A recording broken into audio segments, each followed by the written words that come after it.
All right, hello everybody. We're going to try this out for the first time. I hope that you're doing okay at home, that you're staying safe and well, and over the next couple weeks we're going to be doing our lessons over video.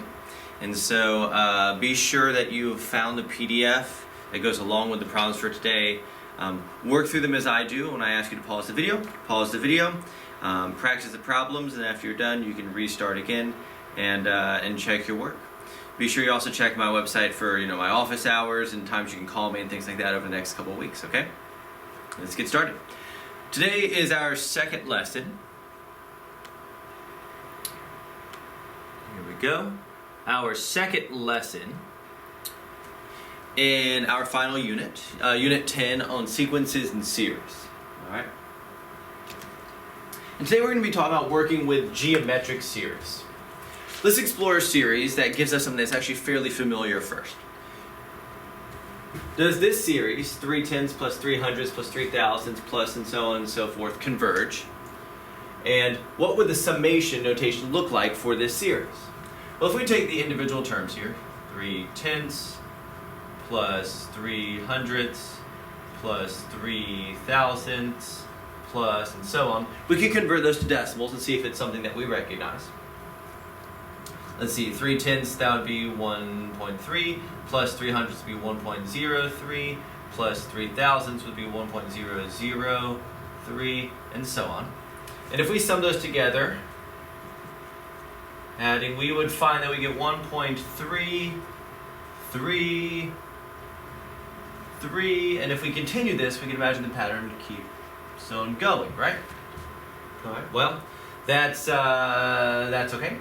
This, for us then, we can recognize as 0.3 repeating, right? Which we know what we call equivalent to 1/3, right?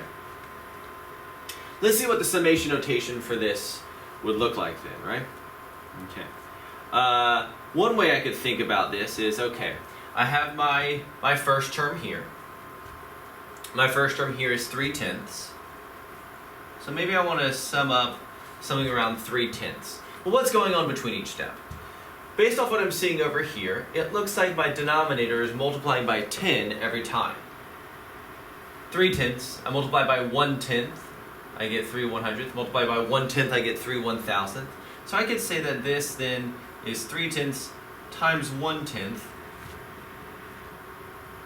But I'm going to multiply by 1/10 every time I step up, except for that first term. So I'm going to say, I'm going to start my summation at n equals 1. I'm going to go to infinity. But if I did n equals 1 here, at my first term I would have 3/10 times 1/10. That would give me 3/100. That's that second one. So I'm going to back this off by 1. I'm going to call my summation notation this. 3/10 times 1/10 to the n minus 1. And when n is 1, I plug that in, that'd be 1/10 to the 0. 3/10, that'd be my starting term. When n is 2, that'd be 2 minus 1 is 1/10, that'd be 3/10 times 1/10, which will give me 300, and there we go. It's going to work for me.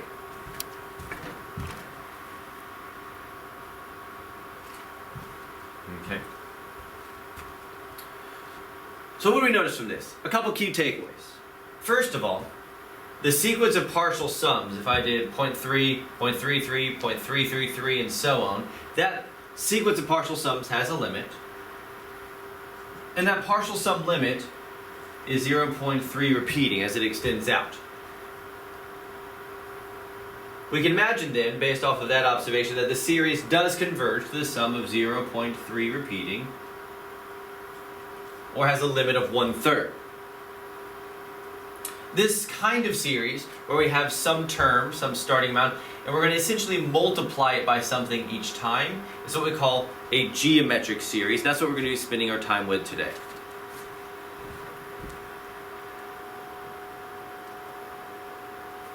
Let's explore that a little more.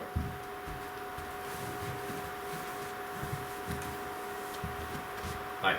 In a geometric series, each term in the series we arrive at by multiplying the previous term by some value that we usually denote as r. In the example above, that value of r we found was 1/10. We multiplied each previous term by 1/10 to get to the next term. We can also think about this way of like determining what is r by taking some term and dividing it by the term before it, and that will give us that value of r that we multiplied to get the next term. Why? Well, because if you have some term, we'll call it n minus 1, to get to the next term we can multiply it by r to get a sub n, and if we rearrange this equation we get a sub n over n minus 1 equals r. Right? Generally speaking, we could write a geometric series as a, some starting value, plus a times that r, plus a times that r again, so we get r squared, plus a times that r again, we get r cubed, and so on and so forth. And we generally write it out like this: n equals 1 to infinity of a r to the n minus 1, but we could really start this geometric series anywhere, because it does go on forever. We can start at n equals 0 and rearrange our inside a little bit, and it would still give us all the basic rules we're about to find. Any of these geometric series that follow this pattern, they do converge to the sum a, the first term, divided by 1 minus r, a over 1 minus r, if the absolute value of that r, that common ratio, is less than 1. Less than, not less than or equal to. And this sum, this geometric series, will diverge if the absolute value of r is greater than or equal to 1. Well, if it's equal to 1, we'd have some starting value plus that starting value times 1 plus that starting value times 1 squared. We just keep adding the starting value, so it would go off to infinity. As long as we're multiplying by essentially by a number between -1 and 1, our geometric series will converge, not including -1 and 1. We call this interval here the interval of convergence. It's the sort of the range of r values that will make our geometric series converge. We can check some of this stuff for our series above that we worked with. For example, we could check for r.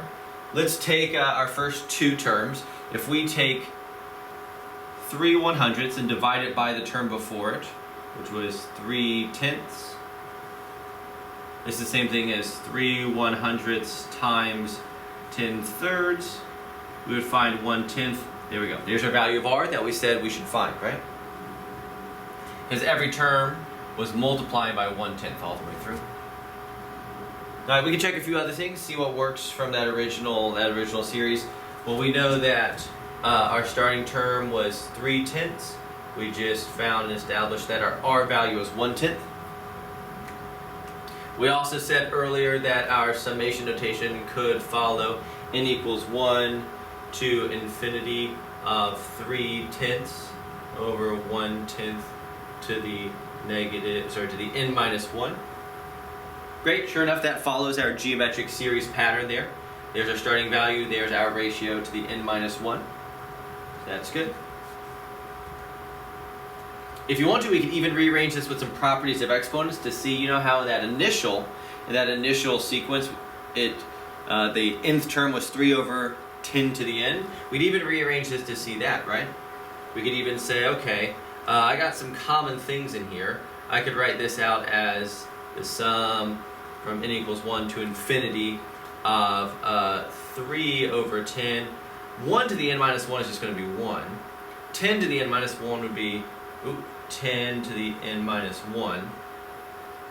Wait, but 10 times 10 to the n minus 1, we can add the exponents, and the exponents here is like a 1, and we would get the summation n equals 1. 3 times 1 is 3 over 10 times to the first times 10 to the n minus 1. Add those exponents, we get 10 to the n. And look, we're seeing that nth sum that we saw at the very top in that explore activity we did. Okay, so what would this series converge to? We know that the a is 3/10ths and that r is 1/10. That's between -1 and 1, right?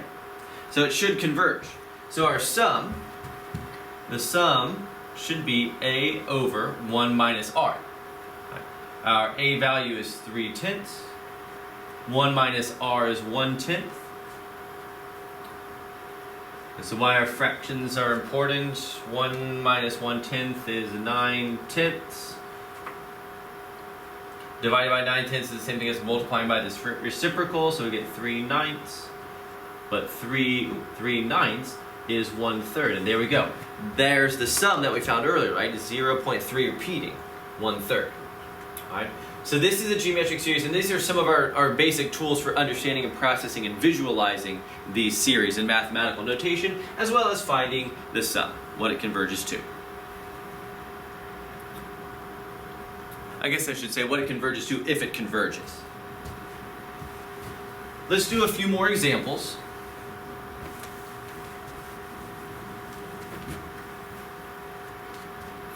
Alright, determine whether the series converges or diverges. If it converges, let's give the sum. Alright. Some of this is actually fairly basic, just like identifying certain elements. If it fits our geometric pattern, then we can move forward, okay? I see a sum here from 1 to infinity, 5 times 1/2 to the n minus 1. Generally speaking, for these geometric series, the r value is whatever the thing to the counting power is here. This looks like it follows my geometric pattern. If I plug in 1, I get 1 minus 1, so that's half to 0. That goes away, so my starting value A is 5. R then, my thing that counts, is half. Or the thing that has the counting power is half. That's the ratio. I'd multiply each time my n value ticks up 1, I multiply by another half. So my sum then is going to be A over 1 minus R. That's A over 1 minus R, which is half in this case. So 10. It's a strange looking 10, but that's a 10. Wow, just messed that up a little more. We'll not circle. We'll just call it 10. Alright? Cool. Let's take a look at our next one, see if it follows our pattern. Looks like our starting term is 1. We move to the next term. Looks like we go to negative 1/3, then positive 1/9, then negative 1/27. I do recognize a pattern there. It looks like I'm multiplying by negative 1/3 each time, and I see that there. In my nth term, it's negative 1/3. Alright, so my A value for this sequence, it is geometric, we're multiplying by negative 1/3 each time, is 1. My R value is negative 1/3. Both of these R values have been between negative 1 and 1, so they will converge, these geometric series. So I can find the sum. The sum is going to be 1 over 1 minus R, so 1 minus negative 1/3, which is 1 over 4/3, or 3/4. Cool. We got another sum here. Doesn't follow the exact pattern of geometric stuff we've seen, but I do see that we have some fraction to some counting power. So I'm going to just assume it's geometric here, which is a good assumption in these cases. I need to find my starting term, A. Starting term is A, so I plug in for my first term, 0 is my starting counter, so that's 7/9 to the 0. 7/9 to the 0 is going to give me 1. My R value, my thing that is multiplying each time by the counting power, is 7/9. 7/9 is between negative 1 and 1. The absolute value of 7/9 is less than 1, we could say. So my sum is 1 over 1 minus 7/9. 1 over 1 minus 7/9 gives me 2/9. So this will give me 9/2 as my sum for this geometric series. It converges because my R value is between negative 1 and 1. Okay, got one more down here. Let's see what's going on. Looks like my starting term is e over pi. I multiply by e over pi to get e squared over pi squared. Again, to get e cubed over pi cubed. Looks geometric. We're multiplying by e over pi each time. So I'm going to say my a value is e over pi. I'm multiplying, my r value here is e over pi. Now is e over pi between negative 1 and 1? Is the absolute value of this less than 1? Well, e is, 2.71 something. Pi is 3.14. So yeah, this is going to be between negative 1 and 1. So this geometric series will converge. So what is my sum? My sum in this case is going to be e over pi, a divided by 1 minus r, which is e over pi. We can actually do some kind of clever rearranging here. In this case, the common denominator we could say is 1 is pi over pi. So this gives me e over pi. That'd be pi over pi minus e over pi.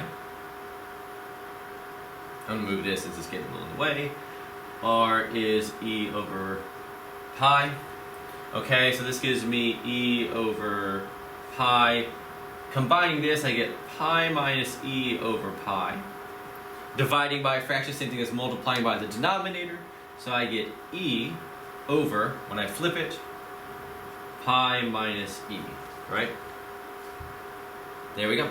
So this geometric series converges to e over pi minus e. Cool. What I'd like you to do is now flip to the next page. Flip to the next page. And I'd like you to try the practice problems 1 through 14. See what you can get.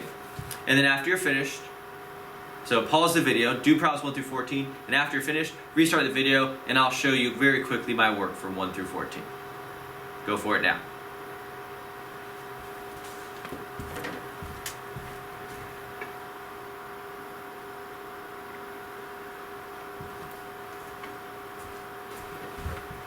All right.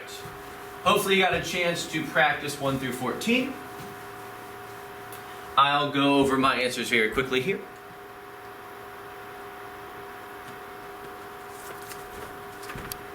All right.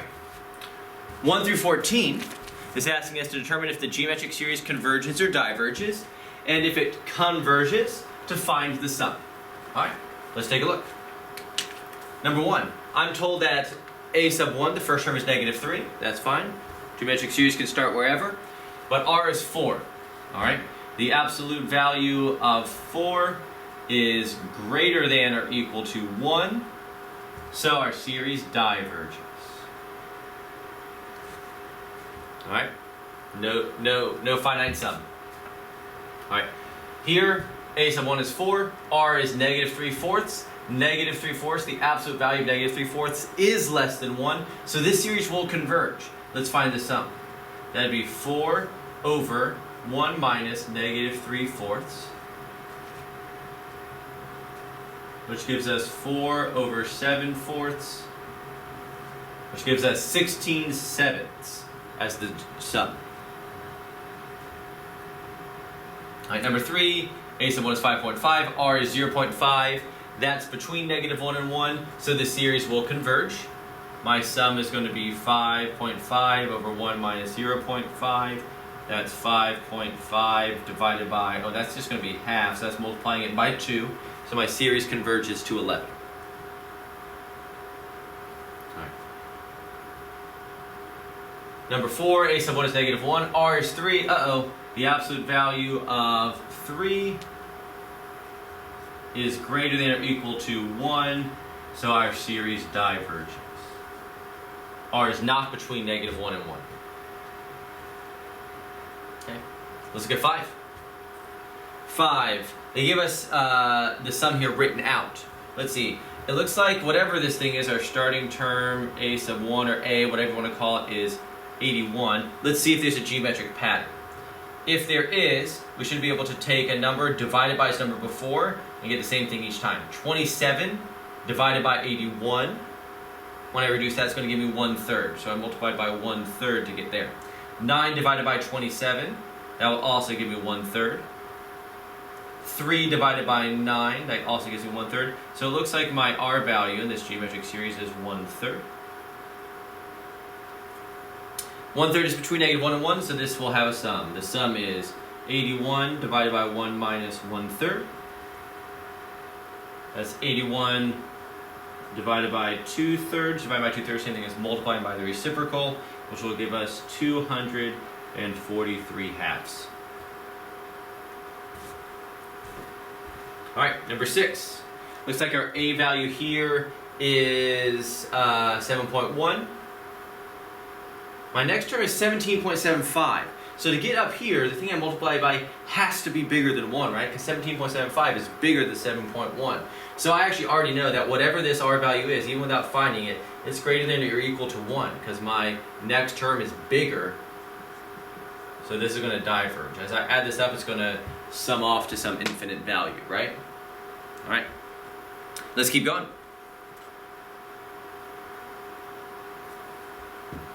All right, number 7.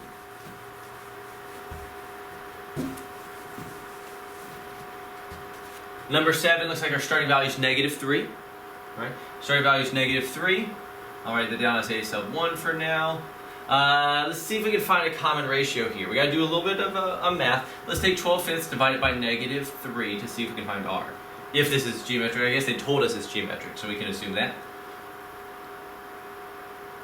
Take 12/5, divide it by the term before it. When we reduce this, divided by -3, same thing as multiplying by -1/3.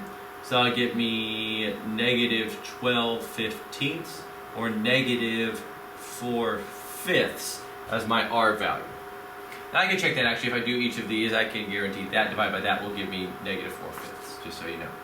What we're told is a geometric series.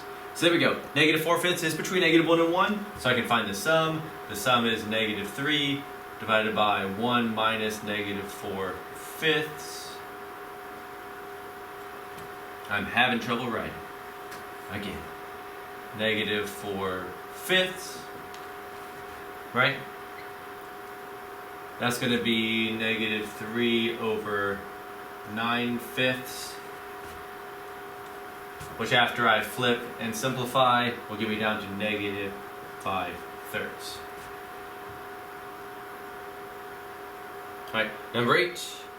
Number 8. If I take each of these terms and divide it by the previous one, I'll find that the absolute value of r is greater than or equal to 1. This divided by that is bigger than 1. This divided by that is bigger than 1. This divided by that is bigger than 1. We can also tell because these fractions, if you forget the positive negative signs, are getting bigger. So, this series will diverge. Alright, we got another sum down here. Interesting. If I plug in k equals 1, 1 minus 1 is 0, -4 to 0 is going to be 1, so the starting value is 1, but I'm multiplying by -4 each time. The absolute value of -4 is greater than or equal to 1, so this series also diverges. Because -4 is the thing that the counter is counting up, so that's what's going to multiply by each time. There's the r value. You can also create this series if you're worried about it. We could say this is equal to, when I plug in 1, -4 to the 0, so that's 1. When I plug in 2, 2 minus 1 is 1, -4 to the 1, so this would be -4. The next term would be plus 16. You can tell that 1, this would be multiplied by -4 each time. This is going to diverge. Or you can always just create the series if you have enough information, find the starting value, and find r and do your math. Alright, 10, let's see. Here is 16 9 times 3 halves to the k minus 1. We could create that series, but I'm already noticing that the r value that's going to be multiplied by each time is the absolute value of that is greater than or equal to 1, so this will also diverge. Alright. 11 down here. 0.2. That's the thing that looks like it's counting and multiplying each time. So this is going to, this is between -1 and 1. Hopefully this converges then. Let's find the starting value when I is 1. 1 minus 1 is 0. 0.2 to 0 is 1. So my starting term is 4.2. My r value then each time is the 0.2. So my sum is 4.2 divided by 1 minus 0.2. After simplifying that down, we should get 5.25. 12 here. Let's take a look. The thing that's multiplying over here does look like it is between -1 and 1, so this looks good to me. Let's find that first term. My first term, a sub 1. I plug in 1. 1 minus 1 is 0. -1/4 to 0 is 1. So 7/6 is my starting value. And my r is right there. The thing that has the power that's going to count up. So this is -1/4 is my r. So my sum is 7/6 over 1 minus -1/4. Which gives me 7/6 over 5/4. Which after reduction will go to 14/15. Right. So there we go. There's a series of those. A series of series. Let's look at the last two down. Meant to make us think a little more. Alright. for a given geometric series, let's say that it is known that a sub 1 is 3 and a sub 2 is 9/5. We're told it's a geometric series. Does the series converge? If so, to what sum? Interesting. Okay, so I know a sub 1, I know the starting term is 3. I know a sub 2 is 9/5. Now I know that I can get my r value by taking a term and dividing it by the previous term, so let's do that. This will be 9/5 divided by 3. Divided by 3, same thing as multiplying by 1/3. So this is going to give me 9/15, which will give me 3/5 as my r value. Okay, that r value is between -1 and 1, so this is okay. The series does converge. And my sum then is going to be 3 over 1 minus the r value, which is 3/5. So that gives me 3 over 2/5, which after simplifying, I get 15/2, right? Okay, not too bad. Let's keep going. For a given geometric series, again, we know it's geometric. We know a2 and a4 this time, and r is positive. Interesting, okay? Does this series converge, and what's the sum? Let's see. Well, I know that a2 is 4/3. I know it's geometric, so I know if I want to go to a3, I need to multiply by r.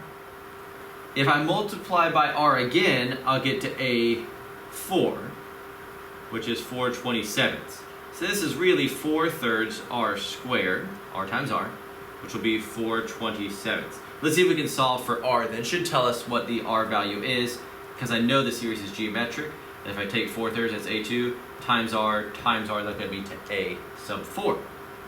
Okay, multiply both sides by 4/3. This will give me r squared is equal to, not by 4/3, by 3/4 on both sides. I'll get 1/9. That means r is plus or minus 1/3. But wait a minute. I know r has to be positive. So that really means for me then that r is 1/3. So now I have the r value. But to find the sum, so the r value tells me, okay, this series will converge. R is between -1 and 1. I need to know what a sub 1 is. All right. Well, I know a sub 2 is 4/3. A couple ways we could do this. I could say something like a new equation, a sub 1 times 1/3 will give me 4/3. And that'll tell me, okay, a sub 1, my starting term, I can multiply both sides by 3. A sub 1 gives me 4. Or I could just back this up by, instead of multiplying by 1/3, divide by 1/3 to get back to 4. But now I have a sub 1 and r. Remember, I got a sub 1 by saying I know what a sub 2 is, and a sub 1 is whatever it is, times 1/3 the r value I already have. Okay, put these things together. This looks like it'll converge because my r is between -1 and 1. That means my sum is 4 over 1 minus 1/3. That's 4 over 2/3, which will give me 6. All right? Cool. So there's kind of the basics of geometric series. Let's think about how we can do some problem solving now with geometric series. We got to be really fluent at working with geometric series because they're kind of the simplest and easiest to conceptualize and kind of visualize in your mind. A lot of people in their introduction to geometric series will use things like balancing balls. If you have a ball and you drop it but it only goes half its height every bounce, sort of what kinds of things happen. If it starts at 10 feet, then it's 5, then it's 2.5, and so on and so forth. That's a geometric series. We'd be multiplying by half each time with a starting value of 10 for that ball scenario. And so they're relatively easy to kind of visualize these geometric series because they follow exponential growth and decay kinds of models. All right, what if we want to find the value of this? Now it looks kind of like a geometric series. We see things to the end that's counting up, but it's hard to tell what exactly is going on here, right? Kind of two approaches. I'm going to do the more mathematical approach that I think is actually easier to sort of like not mess up along the way and takes a little less actual calculation by hand. All right. I'm going to try to force this series as it's written to look like a geometric series, okay? I see a to the n, I see 3 to the n plus 2. Well, that plus 2 in the power means that if I want to, I can pull out of this a 3 squared and leave it times 3 to the n, because remember, same bases, multiplying, we add the powers. So that would work. So really, what am I looking at? I'm looking at a sum n equals 1 to infinity. I'm going to pull that 3 to the second power that's in the denominator, I call it 1/9, times a to the n over 3 to the n. A to the n over 3 to the n. This doesn't quite look exactly like my geometric sum because I need to know the starting value. So if I wanted to, I could plug in 1 now and find that starting value. 1/9 times 8 to the 1 over 3 to the 1. If I do that, I can actually already see over here that my a sub 1, if I plug in 1, is going to be 8 over 3 to the 1 times 9 is 27. There's my a sub 1. I can probably already tell that my r value is 8/3. We'll talk about that in a second. But if I want to, I can keep working this until I actually see it in the general geometric form that I want with the n minus 1s in here. So this sum then, I want to get n minus 1 out of this. So let me take out an 8 and a 3 out of each of those. So this will be 1/9.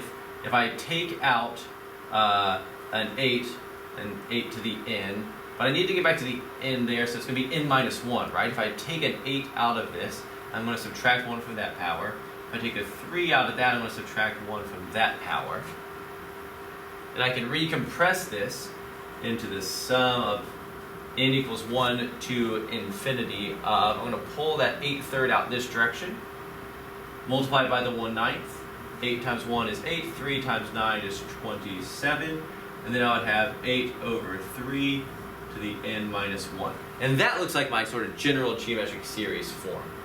Notice here, still, if I plug in 1, I get 1 minus 1 is 0, 8/3 to the 0 is 1, so I get 8/27, that's my first term, just like I did over here plugging in 1. Still the same. This makes it clear now also that really obviously our r value is 8/3, kind of like we surmised over here. Wait, 8/3, that's not between -1 and 1, so this series diverges. Why? Because the absolute value of r is greater than or equal to 1.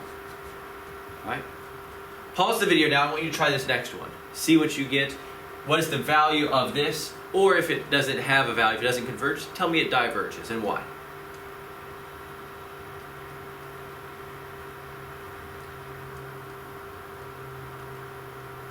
Alright, hopefully you've tried this one. Let's take a look at it. We can use a similar strategy like we did up here, okay? Our sum is there. I'm going to start rewriting it. I see I got some pluses and some minuses. This 5 to the n minus 1 I actually like. That's kind of my end goal that I want to have over here. But this 4 to the n plus 1 I don't like. So let me deal with that.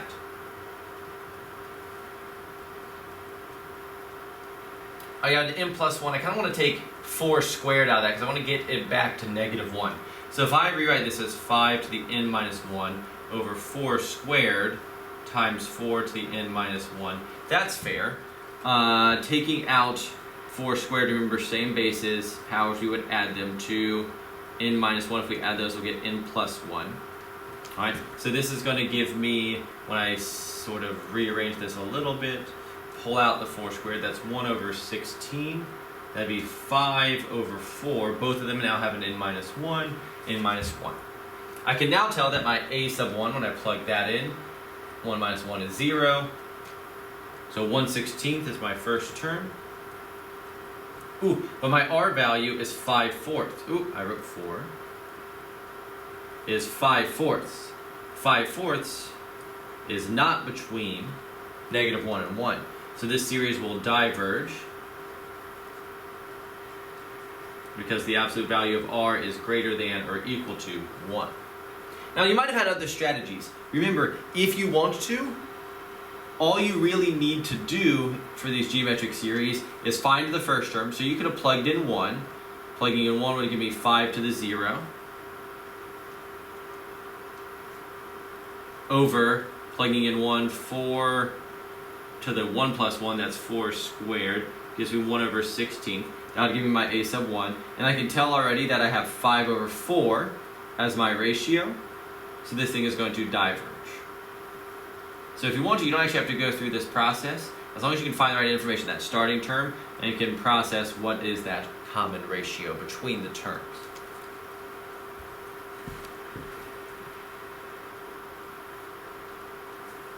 Alright, let's look at a little more sort of complex thinking situations and return for a second to that interval of convergence.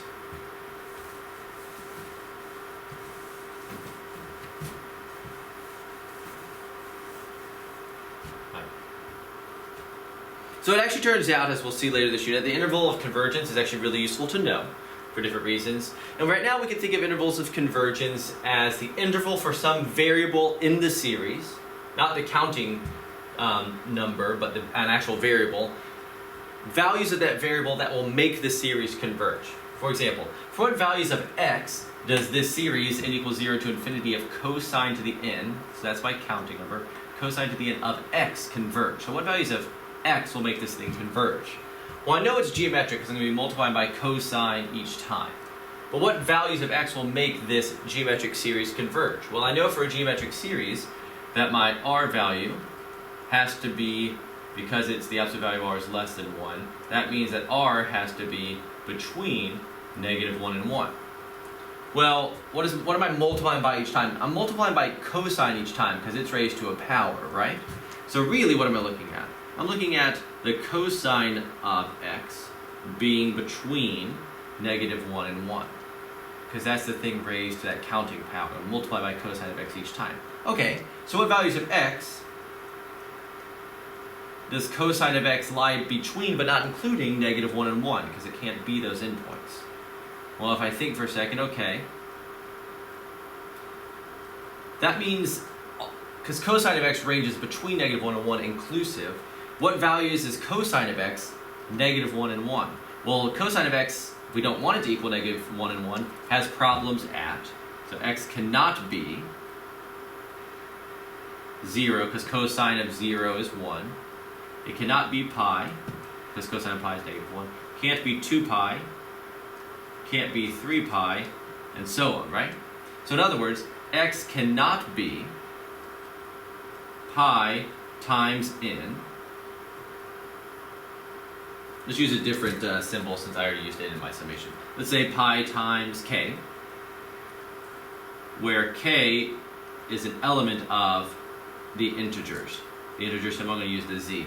So pi times k, if k is some integer, so -2, -1, 0, 1, 2, 3, 4, any of those multiples of pi, no good. X cannot be those. Otherwise, the series converges for all other values.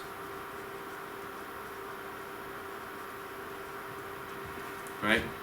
As long as x is not 0, pi, 2 pi, 3 pi, we can include in there negative pi, -2 pi, because integers can be positive or negative. Alright?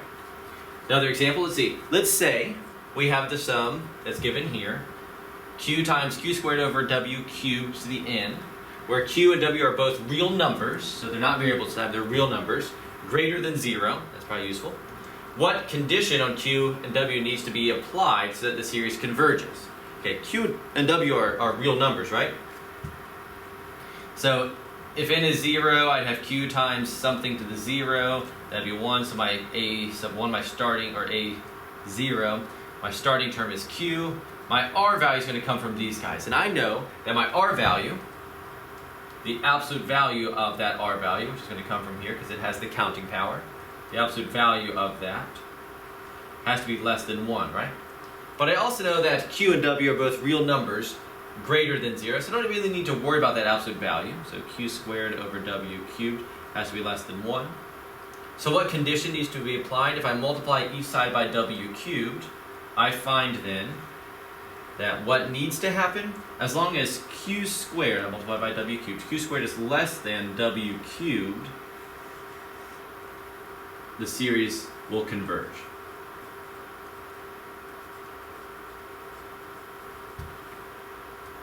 As long as this is true, the series converges. And you can test the numbers if you wanted to prove it. But all we did is work from our idea that the r value has to be less than, absolute value of the r value has to be less than 1. And solve this equation just to figure out what condition needs to be applied.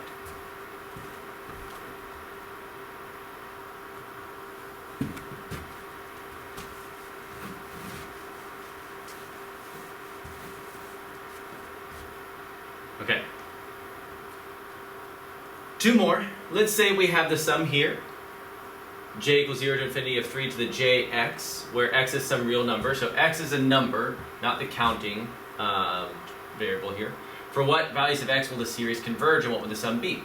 So really, what am I looking at? I'm looking at the sum j equals 0 of, we can really think of it then, we have a power times a power. So using our power properties, this is really 3x to the j. X is some number, so 3 to the x is going to be some number. This looks geometric because the counting power is outside of this. That means that 3 to the x, the absolute value of that has to be less than 1 if this is going to converge. Right. But 3 to the x, no matter what x is going to be positive, so I can get rid of the absolute value sign. 3 to the x has got to be less than 1. So what does x need to be to make that true? Well, we could use logarithms and we could say that x has to be less than or equal to the log base 3 of 1. Oh, not less than or equal to, sorry, just less than.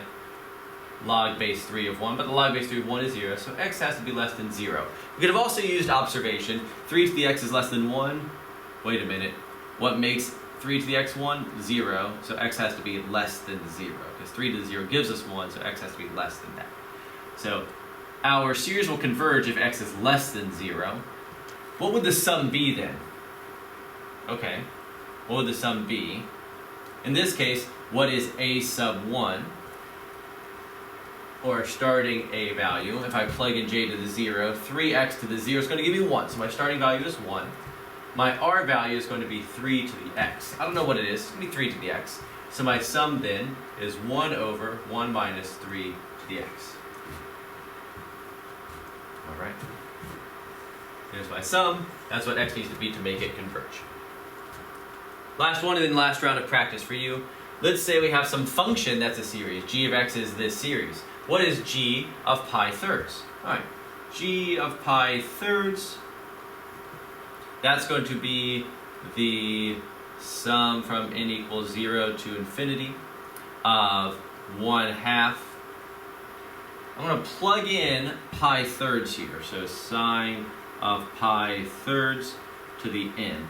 This is going to be geometric because I have there's going to be some number to the n power. So this is going to be the sum n equals 0. Sine of pi thirds, the square root of 3 over 2 times half. So this is square root of 3 over 4 to the n. All right, great. Square root of 3 divided by 4, that's our r value. That's between -1 and 1, so this will converge. My starting value, my first a value when I plug in 0 is going to be 1. My r value is square root of 3 over 4. So my sum is 1 over 1 minus square root of 3 over 4. And you could reduce and simplify that if you want. All right, flip to the next page, start working, pause the video now, do the next problems, and then come back and check your answers.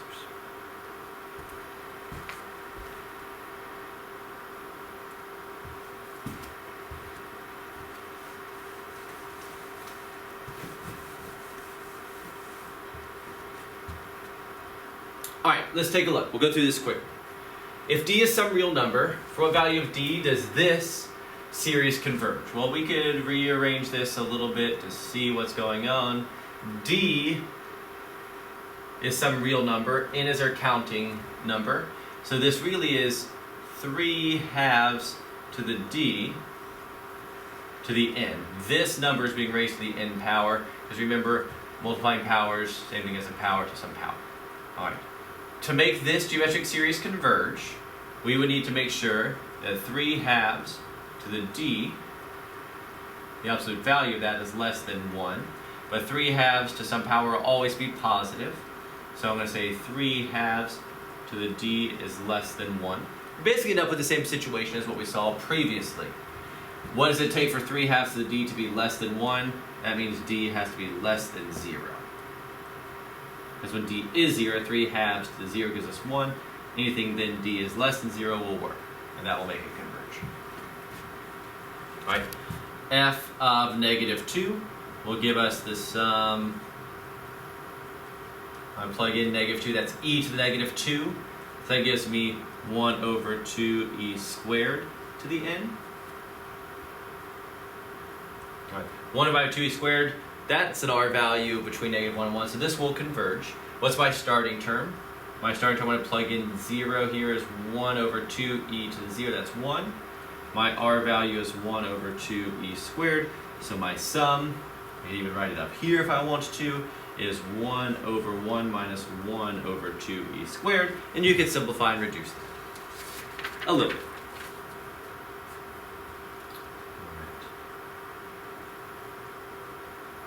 Finally, for the last one,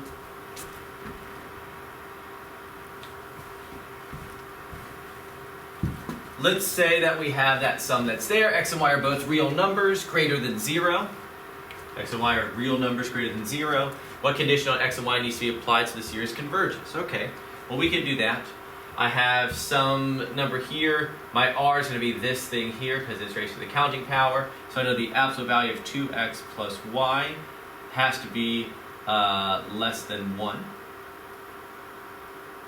All right, x and y are both greater than 0, so that means that this thing is going to be positive no matter what. So what condition needs to be applied?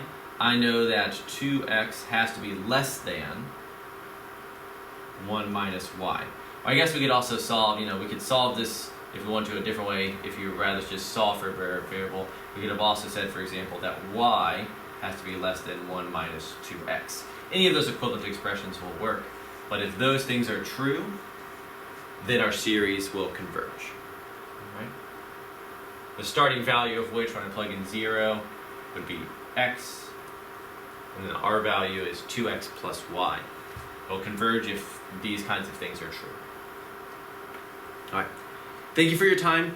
Do get a chance to take that check-in quiz. I'll be online. Please take it by 4 p.m. There are also some assigned concepts online and some textbook problems to do that you'll see listed at the bottom of the PDF and on my website. Thank you for your time. Have a good Monday, everybody.